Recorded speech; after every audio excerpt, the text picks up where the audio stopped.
What is up, guys? Welcome back to the Comic Cave. We have two creators with us today here in-house.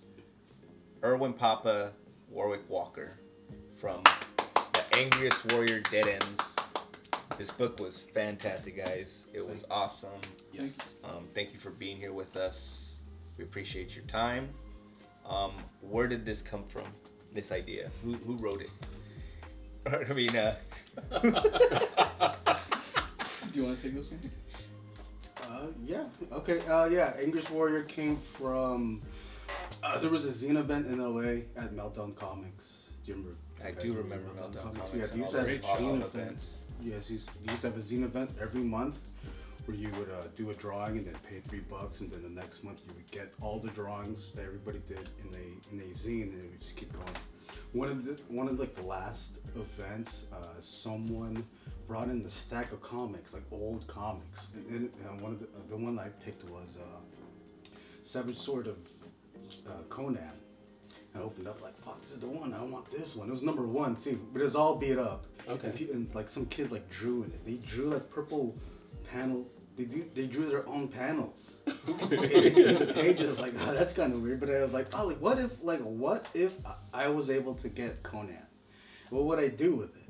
I was like, oh, what if it's just a barbarian that can't look for his sword? He's looking for his sword, like always looking for his sword. So I did 8 pages of just like 1-page strips, and then through a mutual friend I met Warwick, and then Warwick came in and wanted to do a story.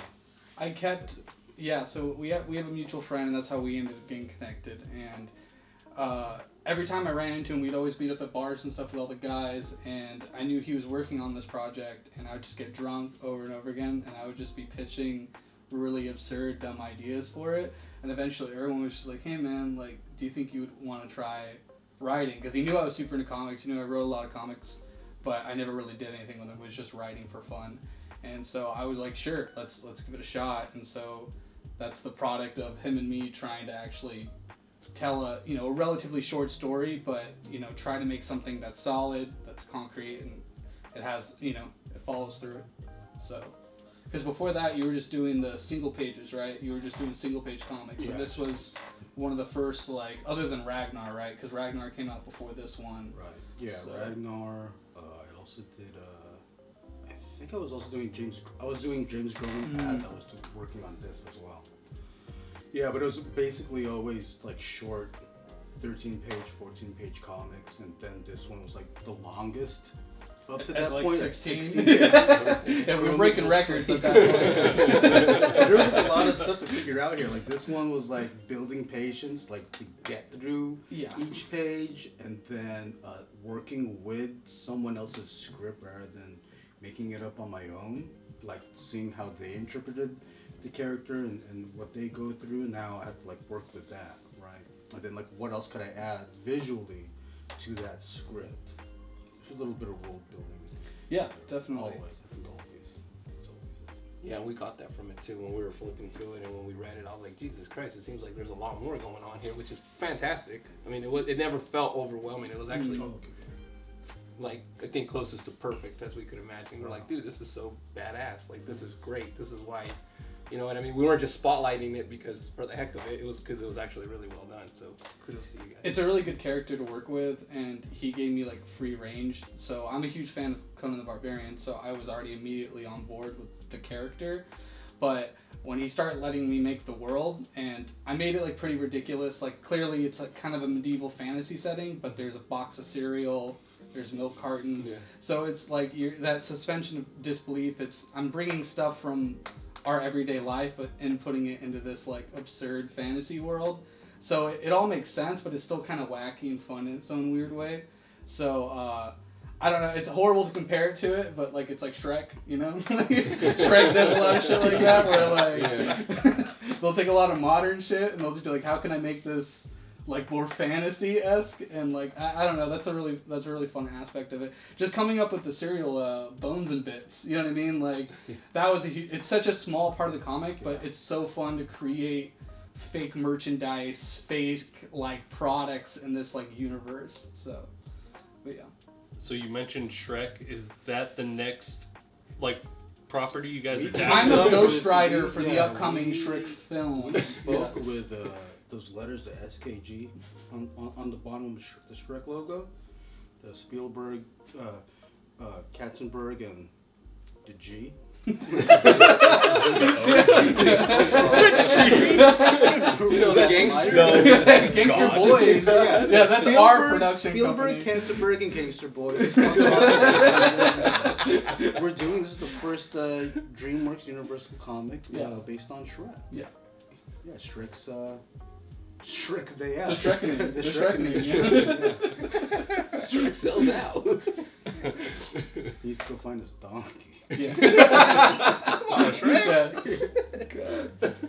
Oh man, that's funny. And what else have you guys done other than those two things? So this was kind of a trial and error for us. We wanted to see if we could work well together, and you know we were good friends, but actually coming together and working on a project is very different. And on my end, I fucked up a lot working on that because remember the page layouts?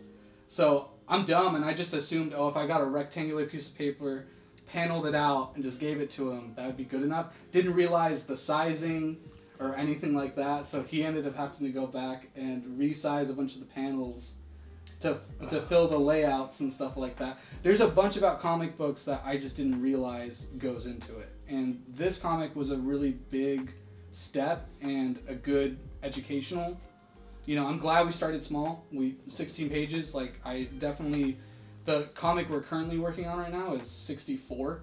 Wow. So, yeah, Shrek 1. So, it's a huge leap from the 16-page story. And that one is slated to be like a 9-comic story. And that's just the opening comic for it. And we're dumb. We decide, oh, it'd be cool if we ran 2 comics at once. So, we're working on that comic and Angriest Warrior at the same time. So we're getting more? So we're getting more. So that was a one-shot. And now we're actually going to get like a serialized like story, characters, you know, more about the universe.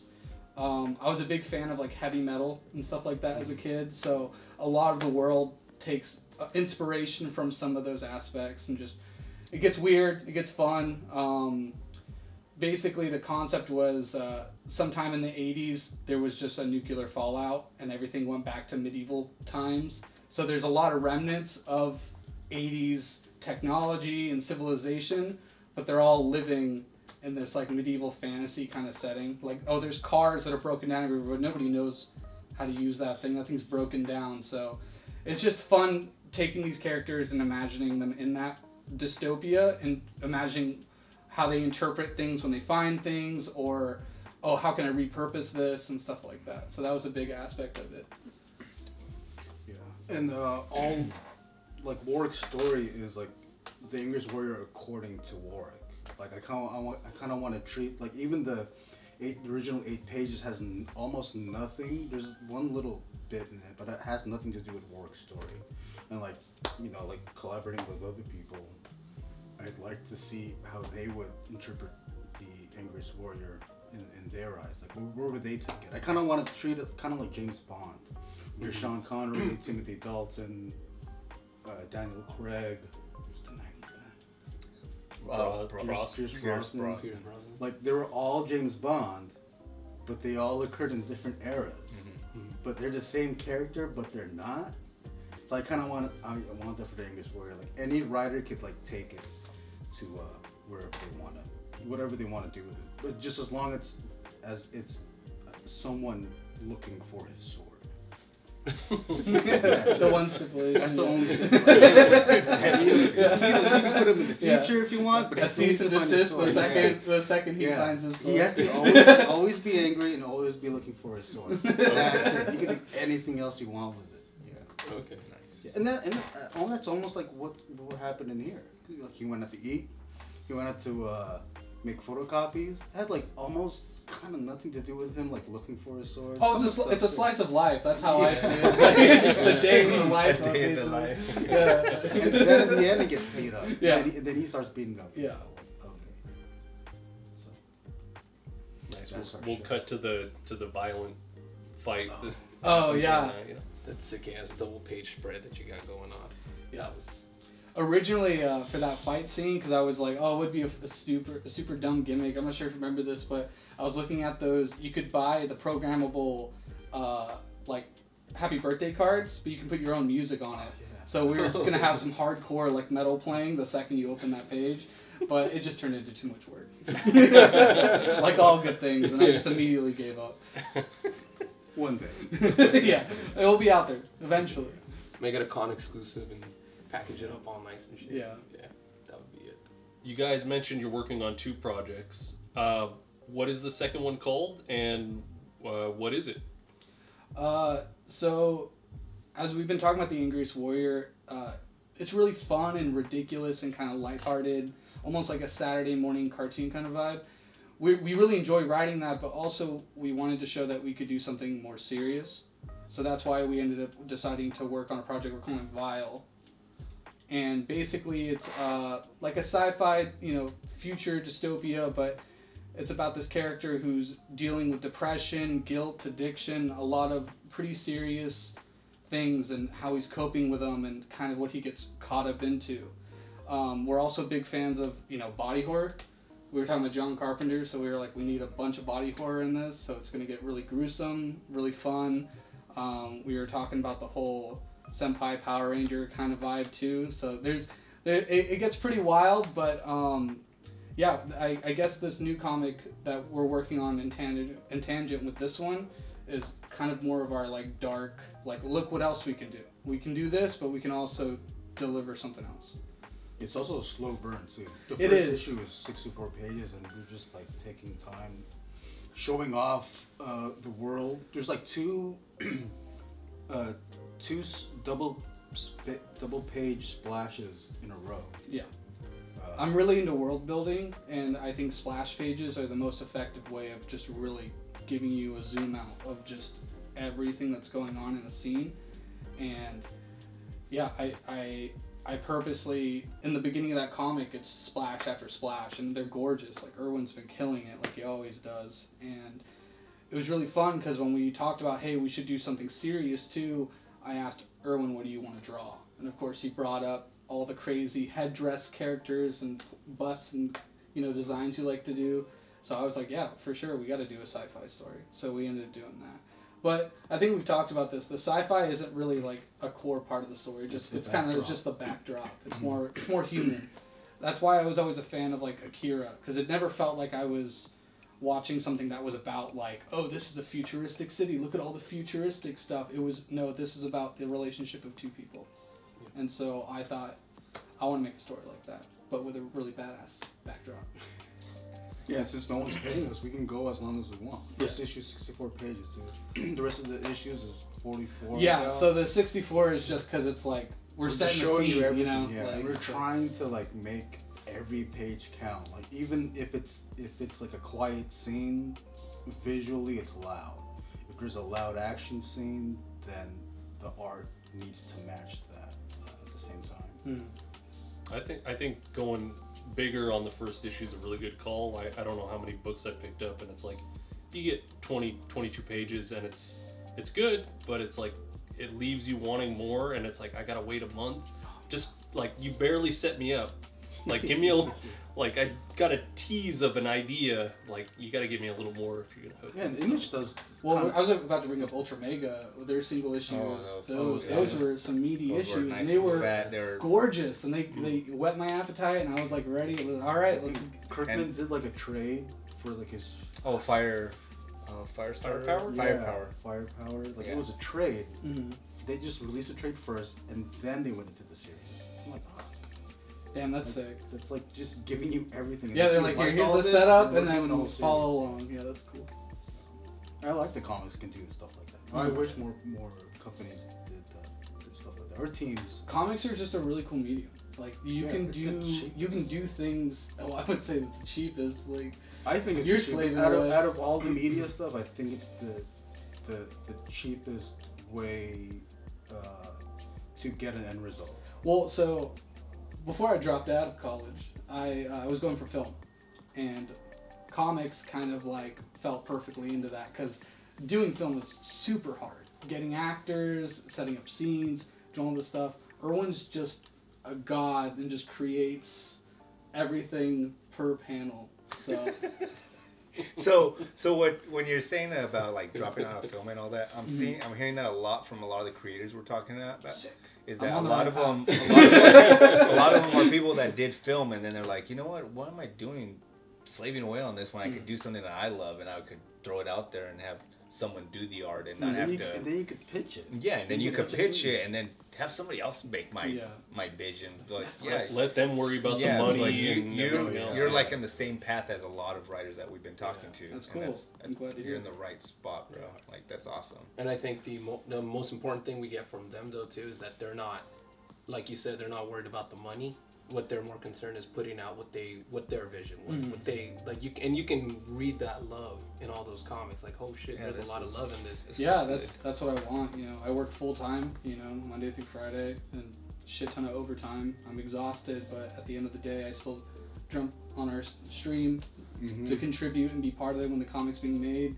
And I love writing stuff, and I've already started reaching out to other artists that I'm interested in doing other projects with, which is super funny because I've worked with Erwin now for, we've been doing this shit for like 2-3 years now, and I'll reach out to people and then I'll get an email back when like, oh, I know who you are, like Erwin's talked about you. So it's like, it's really cool that even though I don't have a lot of like published work to really back, you know, oh, hey, I'm a writer, because I feel like really good artists probably get emails constantly saying like, hey, let's work on this project, and it always just kind of falls through, or they expect like, we'll split the cost afterwards, and it's like, you know, all of that's really difficult, and I just see a chance to work with artists I really like and hopefully tell really good stories. Yeah, like this one, we split the cost on this, producing this thing. We made a few copies, 40 copies. Yeah, 40. We did 40, split it, the cost in half, and that's it. Yeah. It was just 16 pages. Right? Yeah. Or about 24 pages could be. And is this sold out? I have a few more copies. Oh, it's also available at That's what I was gonna Pulp ask. Fiction Long Beach. Oh yeah. Great There choice. you go. $39.25. Point is that one. Pulp Fiction Long Beach, $39.25. You're gonna be like off skew on this one. I'll point at this one and I'll look at that one. Go like this.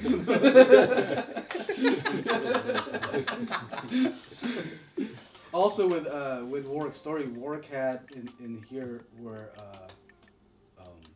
someone shows up, he gets the guy that gets the flyer and like figures out like where the Angriest warrior is. Always I'm gonna look for him at the bar.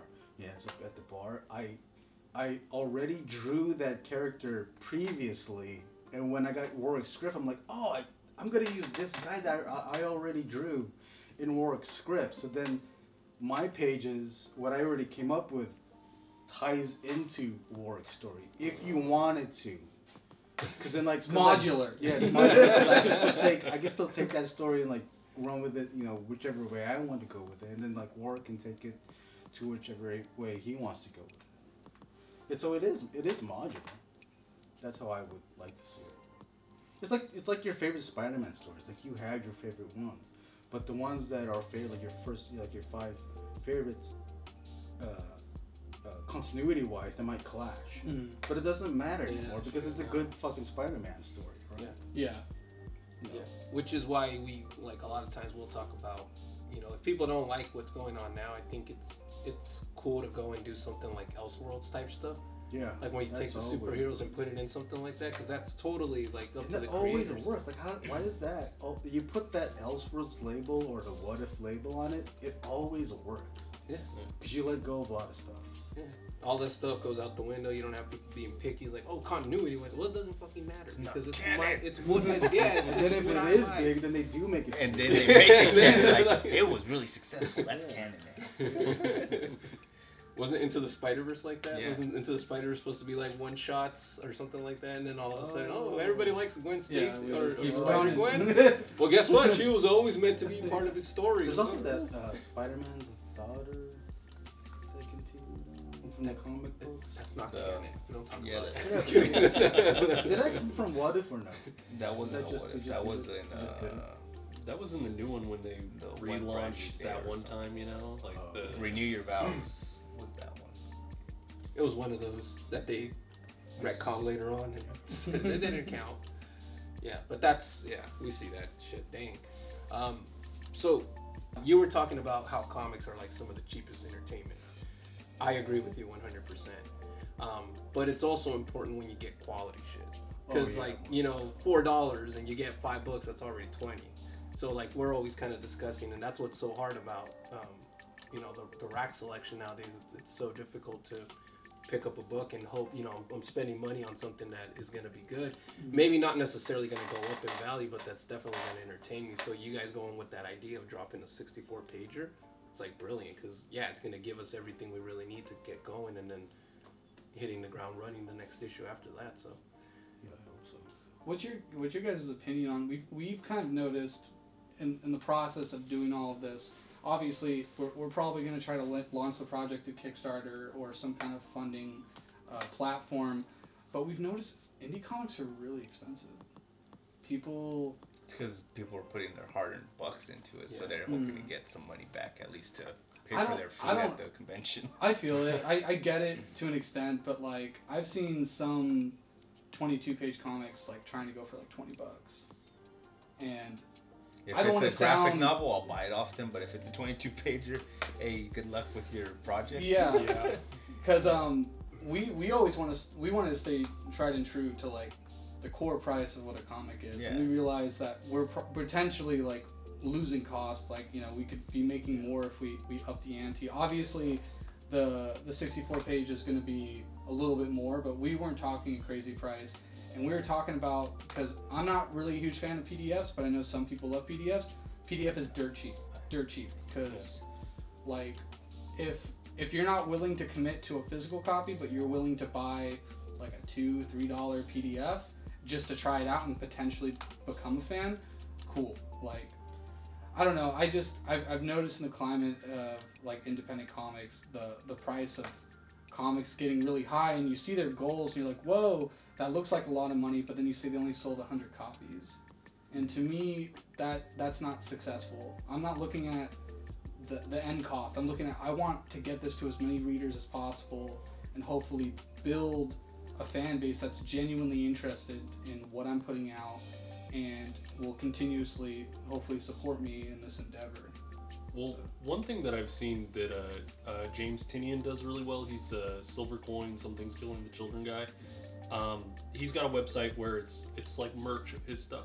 So at the end of all his books, it's got, you know, a plug for his stuff, and it's like, yeah, you know, he's selling his books for, I don't know, $3.99 or whatever they are, and you know, it also gives you the option to like go further support, and I think, you know, things like that, Patreon, all that are like a good way to maybe cover some of the costs, because it's not cheap to produce, and I mean, especially like something like that, it doesn't just happen overnight. You know, you gotta there's planning and there's months that go into like working on a comic, so you gotta support yourself somehow and pay the rent. So I think merch and that kind of can help. But and I think if you guys are doing conventions and you guys have the physical copy there, if you want to try and offset some, having like a QR code where you can be like, hey, look, the physical copy's $10, but if you only got a couple bucks and you want to read it in PDF, that's pretty smart. Scan the QR code, like $2, just to have that as an option. And not only that, but you guys can also create like an email list, so that way you guys can send out previews of stuff that you guys got coming up. So it's like.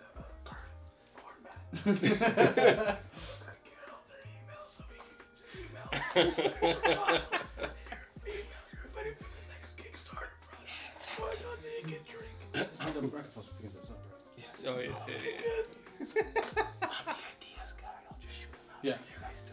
Give me my email later. So yeah, QR code, guys. Yeah. That's a Comment your email down below. Yeah.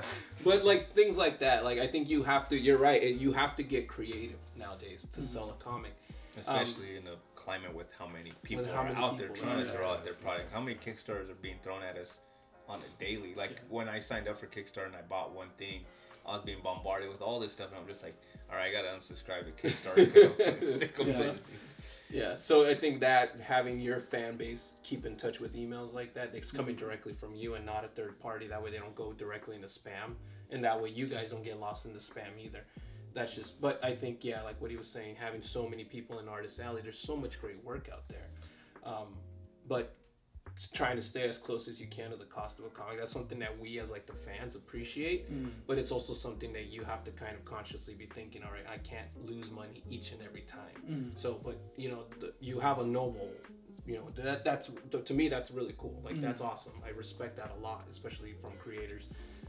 But you don't have to be starving either. Yeah. And I think you get your book out into enough, you know, enough hands, have people review it, hype it up, and not hype it up for the sense of this is going to be worth, you know, actually this might be worth $100 in a few months. Pick it up, guys. I don't know. Mine didn't come 9.8. CGC doesn't look at things like that anymore. So Mine was an acid tape. mine had an extra staple, so you guys are both in the dirt.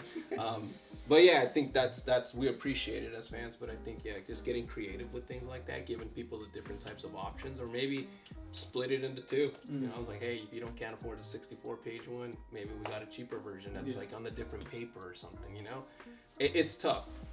That's actually something we were gonna ask you guys. Like, how do you do it? You know, being in this climate, or you know. For creativity, like I agree with you 100%, and that's partly why we started doing the stream, because we thought this would be a great way to actually interact with people who might be interested in the comic. And it's been great. I've gotten to meet a lot of really cool, interesting people from it, and something cool that we've been doing is somebody will come in and they'll comment in their talk, and we'll add their handle into the actual like comic. Like seeing somebody, you know, chime in and say something, and then we throw it into the comic. We throw some graffiti on the wall that's like their username or something like that. It's very cool, just to like be like, whoa, I'm part of that. Like, I don't know. That feels good when you see something that you said and then it's like there. It's like, hell yeah, I'm definitely gonna buy this book now. That good stuff. Finally. I've just been giving these away. Like every show I go to, I gotta haul them back home. Free books, guys. I'm hungry. Will you like my pictures on Instagram? 3 likes. Buy me a sandwich. They're $12 here. Erwin, free copy. Just find Erwin's car. He never takes them actually out. It's like a full-blown library in his backseat. It's just unlocked, like too. fucking It's unlocked, boxes and shit. Look It's for just the like- car that's sagging. Windows are down and doors are locked. There's no secrets in there. He leaves the lights on the inside too, so you can dig in peace. So what got you started in art? I just always loved drawing and I just never stopped. That's basically Like what age Most did you start drawing? whatever age kids just start drawing. And you I just never stopped. There's always I stopped. what I've noticed that kids kind of stop drawing around like 9, 10, 11. Because they'll find every kid draws. Like every kid draws. There's no kid that does not draw. And they always draw the same way. But then like once they hit like double digit, like 10, 9, that's when they'll find Nine's a double that's digit. when- Yeah, 009.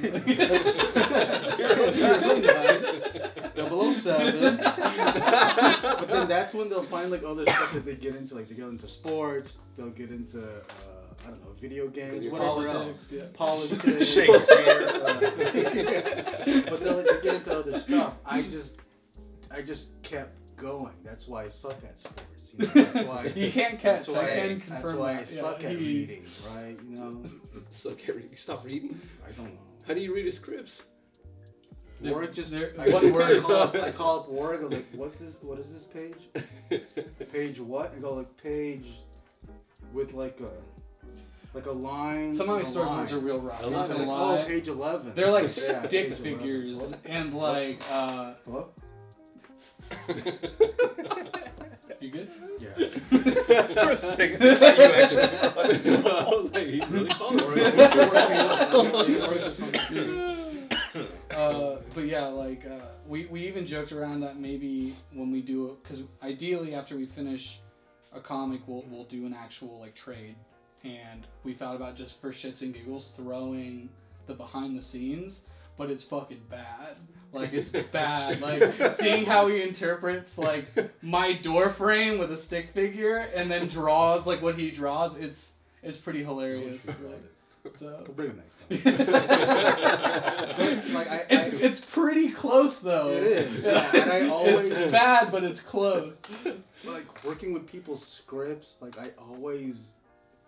I'm always indecisive when I'm drawing my own stuff. Like when I was doing the one-page strips, that was me. You are pretty bad about that. You'll spend committing- forever on one thing.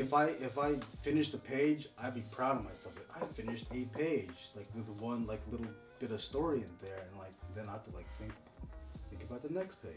But then with a script and working with someone else's script, I'm like, fuck, like if I draw this page with these size panels with these camera angles and I turn it into a writer, like are they gonna like it? Like is this the same vision that they see it as? So I asked for, even with Angriest Warrior too, like I want to see what you think the pages look like. What's your camera angles? Like if you're the writer, you're also kind of the director too. Yeah. Because you already have a vision of like what the page is gonna look like. I want to see what that looks like, already. So he'll draw like a really simple stick figure panel pages. Then I'll take it and I'll look at it and then I'll see like how do I make this work, at the end. Like there's some stuff that I will change because it'll just work better in a certain way. Yeah. And there's like other stuff where I look at Warrick's thing, I was like, oh, I totally get where he's coming from. This is how we do it. So everything that I'm doing is just like plussing up what Warrick already had laid out. So it's kind of like a mesh. Well, I feel like you The and art me, of the story. we read a lot of the same stuff too. So it's one of those, like, we're just always on the same page when it comes to a lot of stuff. Yeah. It's only like just a few times where. Yeah, where there's a bit of confusion, but then it usually gets cleared up pretty quickly. So. Right. Yeah, and I'm like, it's whatever. If Warrick wants it to go this way, then we'll go take it that way. I'm not. Like, why would I argue someone else's script? Like, Well, oh no, it works better this way. Well, I go the other way too, because a lot of the times Sometimes it I'll be doesn't, like, sometimes. well, like, yeah, your pitch is better. Like, your camera angle or the way you want to present that scene, like in Vile, the way there's a dream sequence and the way he chose to draw, I didn't prompt this. I just told him this is a dream sequence. He made everything really abstract and the lines aren't really straight and they're kind of like crooked. And in this future dystopia, all the buildings are super angular and very straight and all the lines, and all of a sudden you get this dream where everything is kind of like off. It kind of adds this like, oh fuck, I'm in a nightmare kind of feeling to it, and I loved it. It was a great choice. Yeah, if I read the word script in a dream, then I gotta make it look like a dream. I can't make it. I mean, See, me, or I unless- didn't even think of that. I legitimately was like, oh, it's gonna look exactly like how the world looks because he's just, he's dreaming about this. But I love that you took that, you interpreted it a certain way. You were like, no, it is a dream. It has to feel different. Right. And so you went that extra for mile. that situation. So Oh, like, you it's can perfect. write stuff where in the script it says a dream, but you can trick the reader like to make them think like they're still in that reality, and then Yeah. when that page turns, like holy shit, Yeah. it was a dream. This whole sequence was a dream. He was in a coma this whole time. That's it. That's the ending. And scene. Yeah. Who are some of your inspirational writers? I was a huge fan of so it took me a while to get into Western comics. As a kid, I read manga. That was what I was into. So I read Berserk, Akira, all of that kind of stuff. And then it wasn't until high school, which I eventually started giving American comics a try. And unfortunately, that was when the New 52s were coming out. So it wasn't the best foot forward. But I'm a fan of Scott Snyder. I think he's really cool. I think I read a book he did called The Wake, which was kind of like a mermaid horror kind of book that I really enjoyed. Yeah, you still have it. And Rick Remender, James Herron, Tyler Crook. Honestly, there's writers I really like, but it's more the artists that I kind of follow, because I feel like if you're a really good artist, you always get paired up with usually a pretty good writer. Yeah. You know what I mean? And Capullo and Snyder. Yeah. Yeah. So yeah, I just I kind of gravitate towards that. But the first Western comic that I was like, oh fuck yeah, it was Hellboy. Hellboy was the comic that really sucked me in, and it was because at that point I hadn't really had like this like noir sci-fi kind of thing, and it was just, well, not sci-fi, but like supernatural, and it was just really cool. It caught me off guard. I didn't think I liked the movies obviously as a kid. You know, Guillermo del Toro, he's a master at his craft. When I was doing film, he was like a big inspiration for a lot of the stuff I wanted to do. And of course, I've seen Hellboy, decided, hey, I should try reading this actually, and then I read it and I was like, this is better than the films. This is way better than the films. And you know, even up until the end, I enjoyed it. So. What about you, Erwin? There's so many people that. What's currently on your pull list, or what do you have reading? Oh, my right pull list. Yeah, Fist in the North Star. Okay. And the manga. What else? I also enjoy reading Headlopper. Andrew McLean. Stuff is always good. Space Riders. Alexis Zirit. Although he hasn't come out in a while, but that was always a fun read. Yeah, those. And, Fist in the North Star and Headlopper are my favorite ones right now. They're on the shelves. We like that Mad Max. And And Daniel Warren Johnson, his stuff. Oh yeah. All three of those are fantastic. Yeah, that was our pick of the year. Oh yeah. Powerball. Yeah. I ordered the trade. I have not read the single. It's not coming out till March. Yeah, I know. I'm sitting on it. It was so good. The trade for that is yeah. coming out in March, but Really it good. was chef's kiss. to Have that you team. watched his YouTube? He streams on YouTube live on Fridays. He did a few commentaries off some of the issues from Do a Powerball. So I kind of spoiled myself watching it. But I see it go live, but I don't tune in. I'm always usually out doing something. So, but I'm at work. we've met him. Like we met him at San Diego Comic Con. He seems like a really cool. No, he's a person. really He's cool a guy. really cool really guy. cool He's guy. nice. It's not. Who I was envisioning what he was gonna look like was nothing like that. Everything in Rockstar. Yeah. I'm like, dude, this guy's cool as hell. He's just Yeah. like, yeah. It's a Because dude these doing guys what he really loves, are. yeah. Yeah, they're like rock stars in our eyes. how did you envision? Like you said, just like Oh. like kind of cool, too cool for school type shit. But not, man. Like he was- Capullo? Nah, Capullo looks like a man. bodybuilder. Yeah, like, Plays the guitar Yeah. Plays the guitar for Slayer. Like he'd beat me up if I asked him for a signature. That type. But then when I met him, we were like, holy crap, this guy's nothing like that. He's actually really fucking cool. So it's kind of like Erwin. I thought Erwin was gonna beat me up if I asked him for something. Not saying that you Hey, couldn't, interview's of not course. over, man. Yeah. Right now, dude. Yeah. Let's do it right now. We'll do He a has powerball. nightmare punches. They get like real weak. Right? Tender, very tender. Yeah. That's how the video's gonna go viral. Artist beats up interview. Take that, jumper. No jumper. Oh man. All right. So, Gangsters Boys. I love it. Yeah. I've never heard it. I've never heard anyone else say it out loud. Gangsters Boys. Now you gotta say it properly. Yeah. Erwin Papa Gangsters Boys. We have to Where say did it like this that. come from? Yeah, where is that? Where did that name come from? Oh, Word. it came back. It came around. I did a little quote here. Yes, yeah. 1994, Little- dog. Close. 1994, 93. I was with my best friend at the time. It was 8th grade, and we had. I was with his family. It was Sunday. We went to church, and my best friend had an older brother. Shaved head, baggy pants. He looked like a fucking gangster. And the dad hated that he looked like that. So the dad's driving. We're driving back to their place After church? after church. The dad's driving. The older brother's in the riding shotgun. I'm sitting behind the dad, and my best friend sitting next to me. It's just quiet. It was just quiet ride home, and then like bam, in the middle of driving home, the dad turns to the older brother and says, Who's eating him up and "Yeah," he stuff. goes like, "Hey, Philip, I don't want you to be one of those gangsters boys."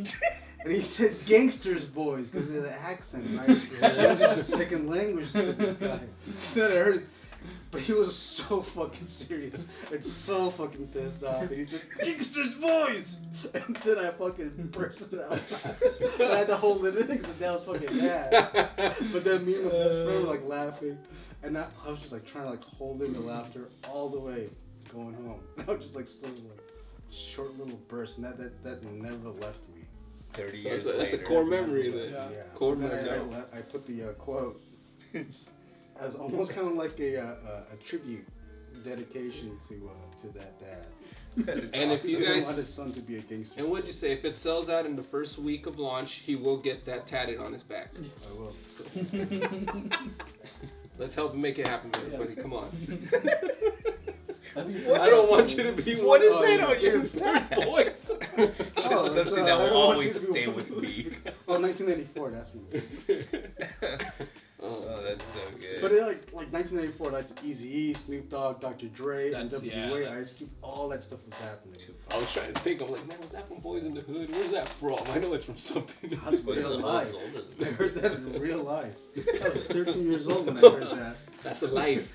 For life. When we do the We don't biopic, that's lie. gonna be like the opening scene. Erwin's biopic's gonna have that as the opening scene. Oh, I keep telling him I'm waiting for him to die because I'm writing these memoirs. I'm writing these memoirs about how we were lovers this whole time, and I want to wait until he can't defend At himself. his just to weight, release at his everything. weight just cried. He was a gentle Yeah. lover. Why? One more time. One more time. He can't defend himself. I mean, he's not defending himself now. So Oh, it's a true story. Yeah. It's a true story. That's wild. Oh. I love it. Oh man. Anything else? Yeah, where Any can people part- find you yeah. guys? Yes. What are you? Instagram, Erwin.papa, ERWIN.PAPA.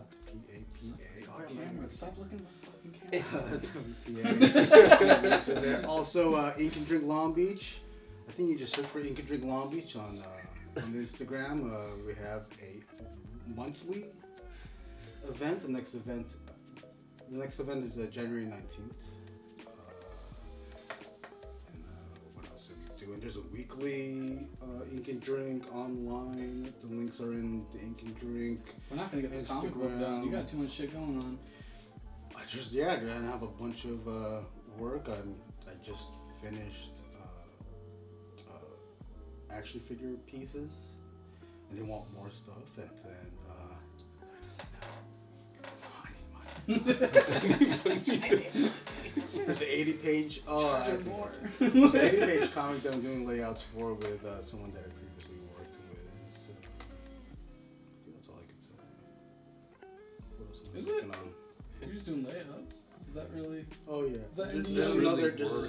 There's a Skinner story that I'm doing. Layouts. Skinner. And, Seymour Skinner from Simpsons. Yeah.